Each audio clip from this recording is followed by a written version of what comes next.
A Dream of Red Hands by Bram Stoker. The first opinion given to me regarding Jacob Settle was a simple descriptive statement: "He's a down-in-the-mouth chap." But I found that it embodied the thoughts and ideas of all his fellow workmen. There was in the phrase a certain easy tolerance, an absence of positive feeling of any kind, rather than any complete opinion, which marked pretty accurately the man's place in public esteem. Still, there was some dissimilarity between this and his appearance which unconsciously set me thinking, and by degrees, as I saw more of the place and the workmen, I came to have a special interest in him. He was, I found, forever doing kindnesses, not involving money expenses beyond his humble means, but in the manifold ways of forethought and forbearance and self-repression which are the truer charities of life. Women and children trusted him implicitly, though, strangely enough, he rather shunned them, except when anyone was sick, and then he made his appearance to help if he could, timidly and awkwardly.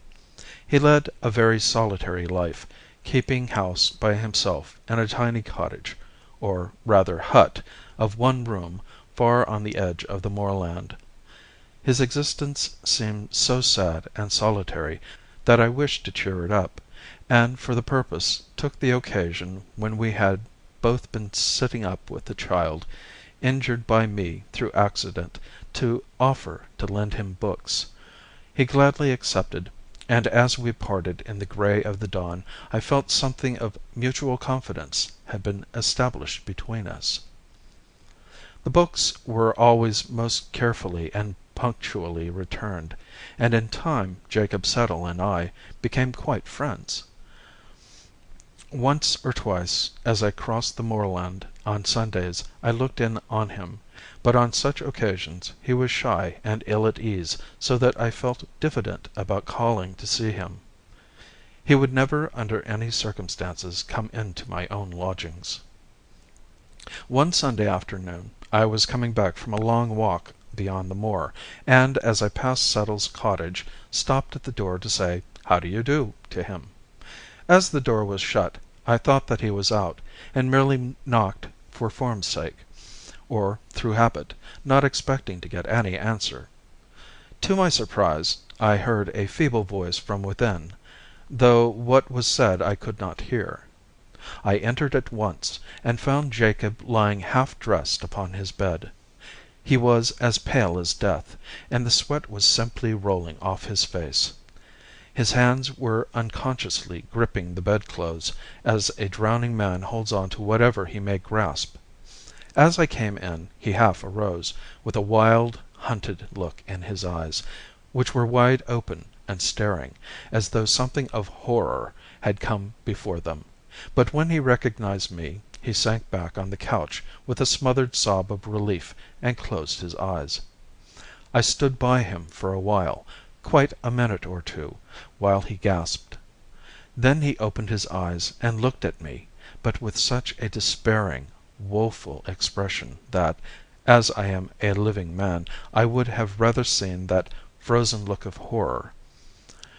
I sat down beside him and asked after his health. For a while he would not answer me except to say that he was not ill. But then, after scrutinizing me closely, he half arose on his elbow and said: "I thank you kindly, sir, but I'm simply telling you the truth. I am not ill, as men call it, though God knows whether there be not worse sicknesses than doctors know of. I'll tell you, as you are so kind, but I trust that you won't even mention such a thing to a living soul, for it might work me more and greater woe. I am suffering from a bad dream." "A bad dream?" I said, hoping to cheer him. "But dreams pass away with the light, even with waking." There I stopped, for before he spoke I saw the answer in his desolate look round the little place. No, no, that's all well for people that live in comfort and with those they love around them. It is 1,000 times worse for those who live alone and have to do so. What cheer is there for me, waking here in the silence of the night, with the wide moor around me full of voices and full of faces, that make my waking a worse dream than my sleep? Ah, young sir, you have no past that can send its legions to people the darkness and the empty space, and I pray the good God that you may never have." As he spoke there was such an almost irresistible gravity of conviction in his manner that I abandoned my remonstrance about his solitary life. I felt that I was in the presence of some secret influence which I could not fathom. To my relief, for I knew not what to say, he went on. "2 nights past I have dreamt it. It was hard enough the first night, but I came through it. Last night the expectation was in itself almost worse than the dream, until the dream came, and then it swept away every remembrance of lesser pain. I stayed awake till just before the dawn, and then it came again, and ever since I have been in such an agony as I am sure the dying feel, and with it all the dread of to-night." Before he had got to the end of the sentence my mind was made up, and I felt that I could speak to him more cheerfully. "Try and get to sleep early to-night. In fact, before the evening has passed away. The sleep will refresh you, and I promise you there will not be any bad dreams after to-night." He shook his head hopelessly, so I sat a little longer and then left him. When I got home I made my arrangements for the night, for I had made up my mind to share Jacob Settle's lonely vigil in his cottage on the moor. I judged that if he got to sleep before sunset he would wake well before midnight, and so, just as the bells of the city were striking 11, I stood opposite his door armed with a bag, in which were my supper, an extra large flask, a couple of candles, and a book. The moonlight was bright and flooded the whole moor, till it was almost as light as day, but ever and anon black clouds drove across the sky, and made a darkness which by comparison seemed almost tangible. I opened the door softly, and entered without waking Jacob, who lay asleep with his white face upward. He was still, and again bathed in sweat. I tried to imagine what visions were passing before those closed eyes, which could bring with them the misery and woe which were stamped on the face, but fancy failed me, and I waited for the awakening. It came suddenly, and in a fashion which touched me to the quick, for the hollow groan that broke from the man's white lips as he half arose and sank back was manifestly the realization or completion of some train of thought which had gone before. "If this be dreaming," I said to myself, "then it must be based on some very terrible reality. What can have been that unhappy fact that he spoke of?" While thus I spoke, he realized that I was with him. It struck me as strange that he had no period of that doubt as to whether dream or reality surrounded him which commonly marks an expected environment of waking men. With a positive cry of joy, he seized my hand and held it in his 2 wet, trembling hands, as a frightened child clings on to someone whom it loves. I tried to soothe him. "There, there, it is all right. I have come to stay with you tonight, and together we will try to fight this evil dream." He let go my hand suddenly, and sank back on his bed and covered his eyes with his hands. "Fight it? Fight it? The evil dream? Oh, no, sir, no. No mortal power can fight that dream, for it comes from God, and is burned in here." And he beat upon his forehead. Then he went on. "It is the same dream, ever the same, and yet it grows in its power to torture me every time it comes." "What is the dream?" I asked, thinking that the speaking of it might give him some relief. But he shrank away from me, and after a long pause said, "No, I had better not tell it. It may not come again." There was manifestly something to conceal from me, something that lay beyond the dream, so I answered: "All right, I hope you have seen the last of it. But if it should come again, you will tell me, will you not? I ask, not out of curiosity, but because I think it may relieve you to speak." He answered with what I thought was almost an undue amount of solemnity: "If it comes again, I shall tell you all." Then I tried to get his mind away from the subject to more mundane things, so I produced supper and made him share it with me, including the contents of the flask. After a little he braced up, and when I lit my cigar, having given him another, we smoked a full hour, and talked of many things. Little by little the comfort of his body stole over his mind, and I could see sleep laying her gentle hands on his eyelids. He felt it too, and told me that now he felt all right, and I might safely leave him. But I told him that, right or wrong, I was going to see in the daylight, so I lit my other candle and began to read as he fell asleep. By degrees I got interested in my book, so interested that presently I was startled by its dropping out of my hands. I looked, and saw that Jacob was still asleep, and I was rejoiced to see that there was on his face a look of unwonted happiness, while his lips seemed to move with unspoken words. Then I turned to my work again, and again woke, but this time to feel chilled to my very marrow by hearing the voice from the bed beside me. "Not with those red hands! Never, never!" On looking at him, I found that he was still asleep. He woke, however, in an instant, and did not seem surprised to see me. There was again that strange apathy as to his surroundings. Then I said: "Settle. Tell me your dream. You may speak freely, for I shall hold your confidence sacred. While we both live I shall never mention what you may choose to tell me." He replied: "I said I would, but I had better tell you first what goes before the dream, that you may understand. I was a schoolmaster when I was a very young man. It was only a parish school in a little village in the West Country.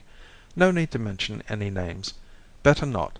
I was engaged to be married to a young girl who I loved and almost reverenced.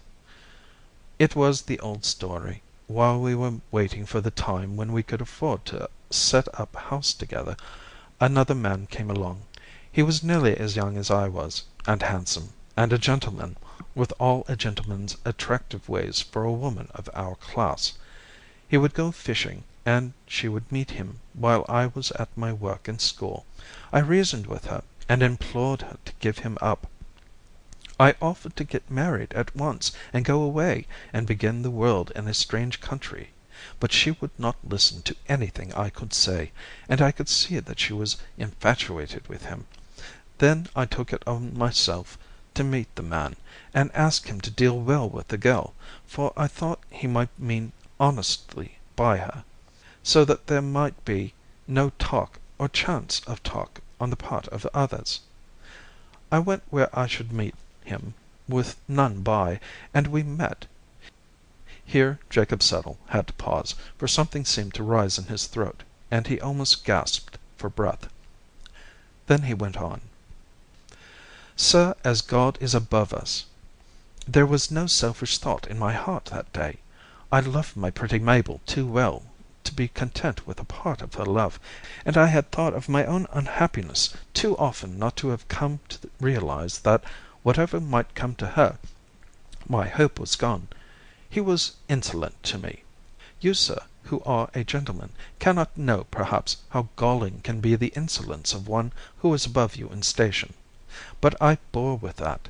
I implored him well with the girl, for what might be only a pastime of an idle hour with him might be the breaking of her heart. For I never had a thought of her truth, or that the worst of harm could come to her. It was only the unhappiness to her heart I feared. But when I asked him when he intended to marry her, His laughter galled me so that I lost my temper and told him that I would not stand by and see her life made unhappy.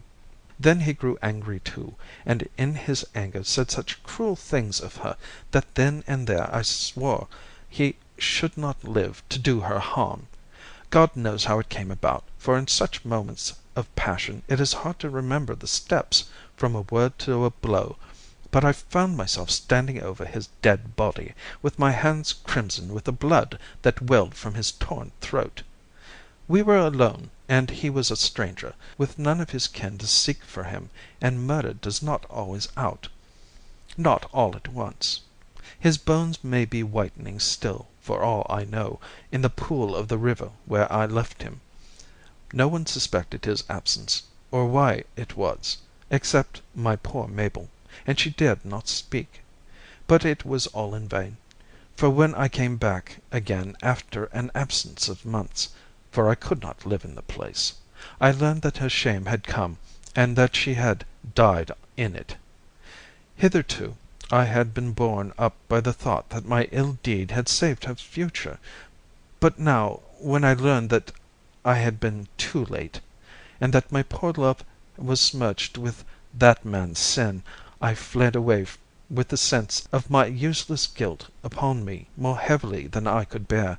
Ah, sir, you that have not done such a sin don't know what it is to carry it with you. You may think that custom makes it easy to you, but it is not so. It grows and grows with every hour, till it becomes intolerable, and with it growing, too, the feeling that you must for ever stand outside heaven. You don't know what it means, and I pray God that you never may.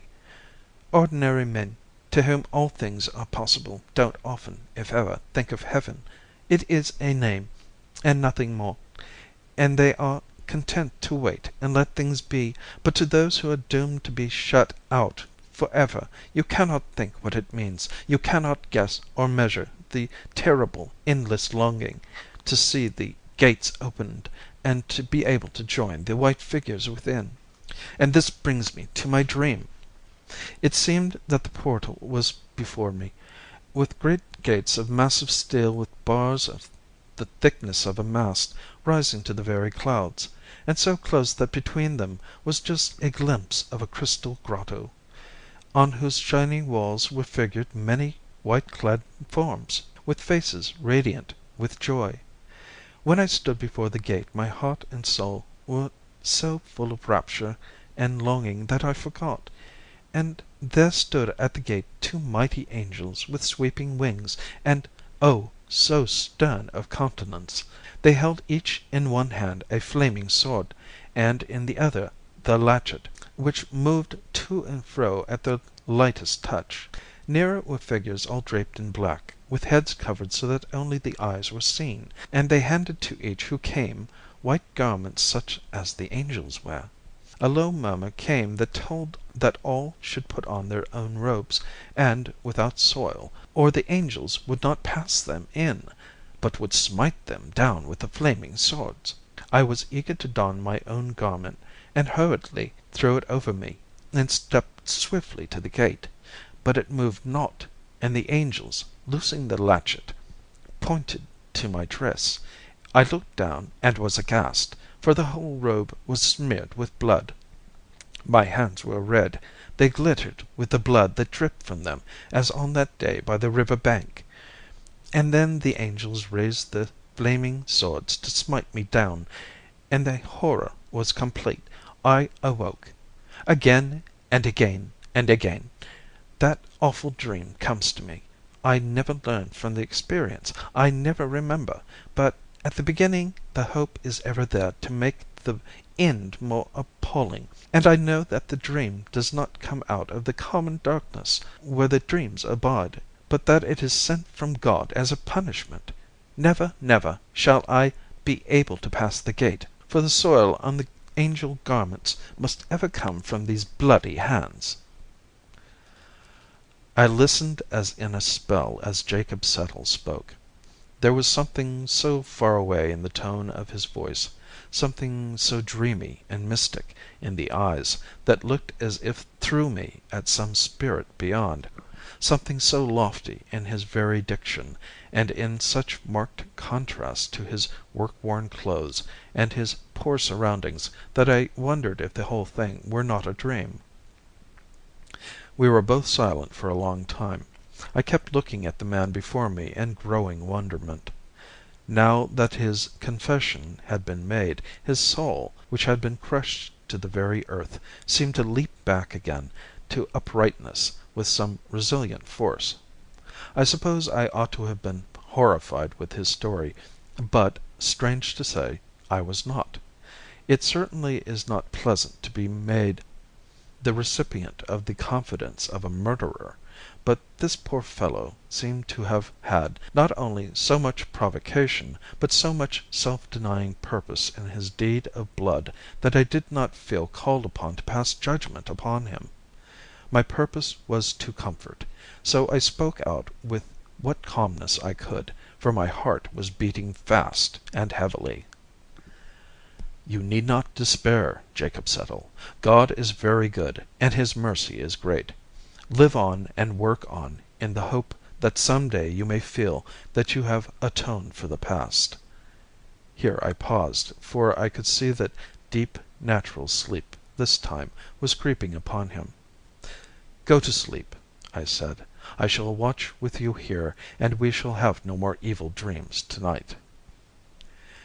He made an effort to pull himself together, and answered: "I don't know how to thank you for your goodness to me this night, but I think you had best leave me now.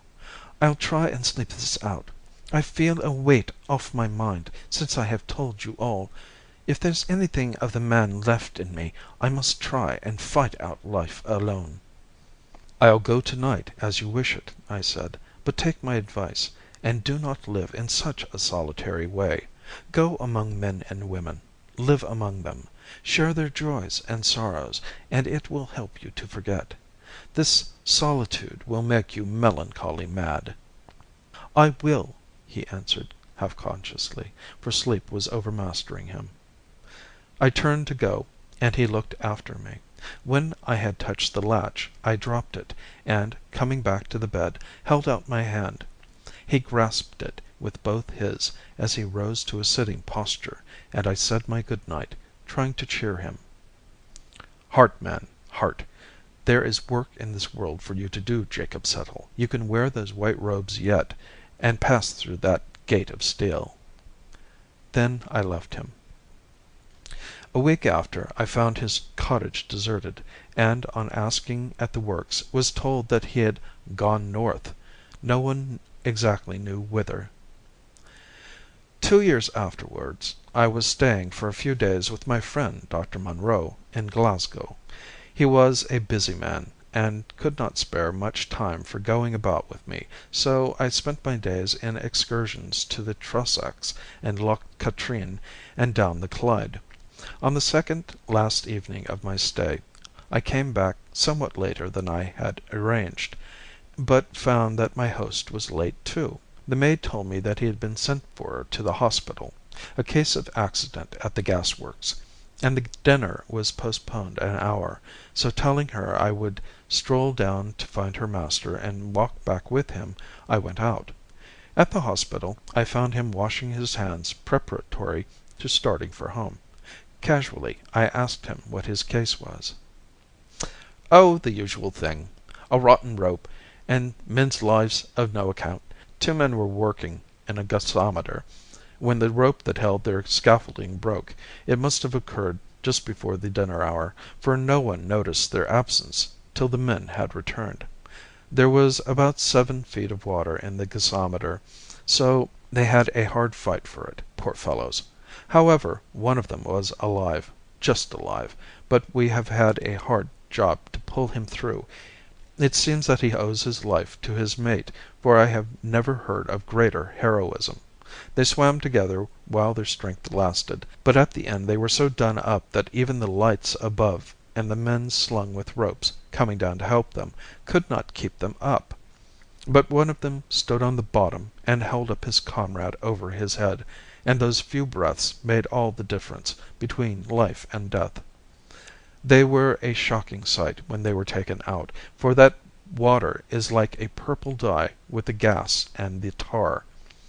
The man upstairs looked as if he had been washed in blood. Ugh!" "And the other?" "Oh, he's worse still, but he must have been a very noble fellow. That struggle under the water must have been fearful. One can see that by the way the blood has been drawn from the extremities. It makes the idea of the stigmata possible to look at him. Resolution like this could, you would think, do anything in the world. Ay, it might almost unbar the gates of heaven. Look here, old man, it is not a very pleasant sight, especially just before dinner. But you are a writer, and this is an odd case. Here is something you would not like to miss, for in all human probability you will never see anything like it again." While he was speaking he had brought me into the mortuary of the hospital. On the bier lay a body covered with a white sheet, which was wrapped close around it. "Looks like a chrysalis, don't it? I say, Jack, if there be anything in the old myth that a soul is typified by a butterfly, well, then, the one that this chrysalis sent forth was a very noble specimen and took all the sunlight on its wings. See here." He uncovered the face. Horrible, indeed it looked, as though stained with blood, but I knew him at once. Jacob Settle. My friend pulled the winding sheet further down. The hands were crossed on the purple breast as they had been reverently placed by some tender-hearted person.